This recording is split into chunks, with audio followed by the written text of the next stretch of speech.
নতুন একটি রাজনৈতিক দলের আত্মপ্রকাশ করতে যাচ্ছে।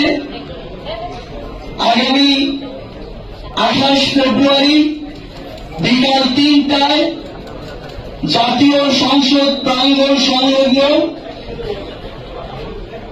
মানিক মিয়া এভিনিউতে আমরা আমাদের এই নতুন রাজনৈতিক দলের আত্মপ্রকাশ করতে যাচ্ছি। আমরা আমাদের এই আত্মপ্রকাশের যে শপথ, সেই শপথটি এই বাংলাদেশের 18 কোটি মানুষের আশা আকাঙ্ক্ষার যে প্রতীক, ওই জাতীয় সংসদ, সেই জাতীয় সংসদকে সামনে রেখে এই শপথটি করতে চাই।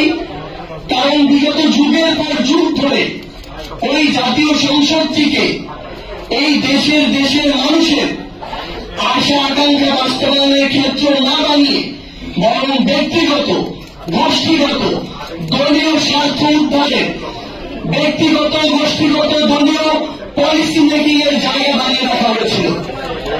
দেশ জুড়ে তোলপাড় ওয়ালটন ফ্রিজ কিনে আপনিও হয়ে যেতে পারেন মিলেনিয়ার।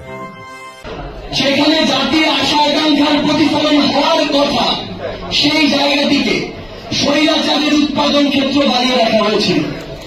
তাই আমরা বাংলাদেশের ছাত্র জনতাকে সামনে রেখে, ওই জাতীয় সংসদকে সামনে রেখে আগামী বাংলাদেশে নতুন যে রাজনৈতিক দলটি হতে যাচ্ছে, সেই রাজনৈতিক দলের আত্মপ্রকাশ করতে যাচ্ছি। এবং আমরা এই শপথ দিয়ে, এই কমিটমেন্ট নিয়ে শুধু একটি কথাই বলতে চাই যে হাজারো শহীদের রক্তের উপরে, হাজারো রক্তাক্ত লাশের উপরে যে নতুন বাংলাদেশ এসেছে, এই নতুন বাংলাদেশে আমরা যে রাজনৈতিক দলটি করতে যাচ্ছি, এখানে ব্যক্তি স্বার্থ, গোষ্ঠী স্বার্থ, দলীয় স্বার্থের ঊর্ধ্বে বাংলাদেশের মানুষের স্বার্থ, বাংলাদেশের স্বার্থ প্রাধান্য পাবে।